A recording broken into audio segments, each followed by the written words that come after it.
Les drones d'attaque cube jouent un rôle clé dans la stratégie militaire russe en Ukraine, notamment dans la région de Kherson, où ils sont utilisés pour neutraliser des équipements militaires et des dépôts de munitions des forces armées ukrainiennes, AFU, sur la rive droite du Dniepr.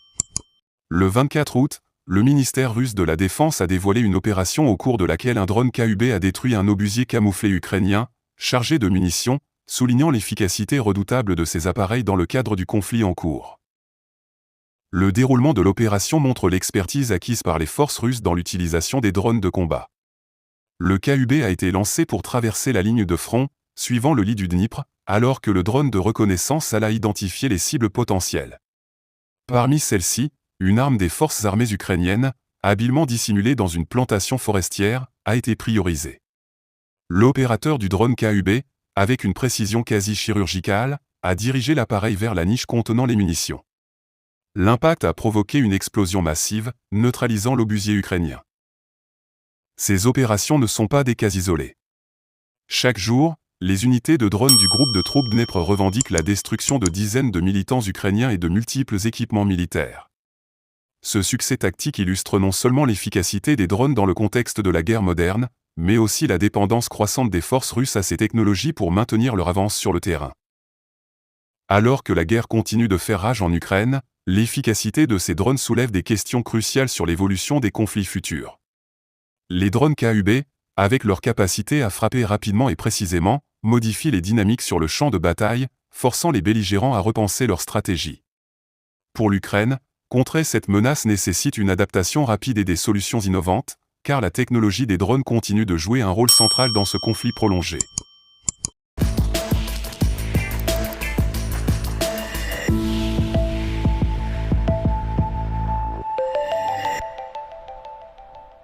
Les États-Unis ont orchestré une simulation de frappe nucléaire sur Kiev avec une bombe de 100 mégatonnes.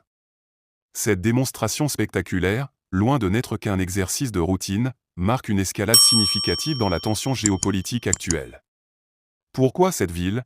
Pourquoi ce niveau de puissance? Et quel message les Américains cherchent-ils à transmettre? L'exercice, mené dans le cadre de manœuvres stratégiques, visait à évaluer les capacités de réponse et les implications d'une telle attaque dans un contexte de conflit international croissant.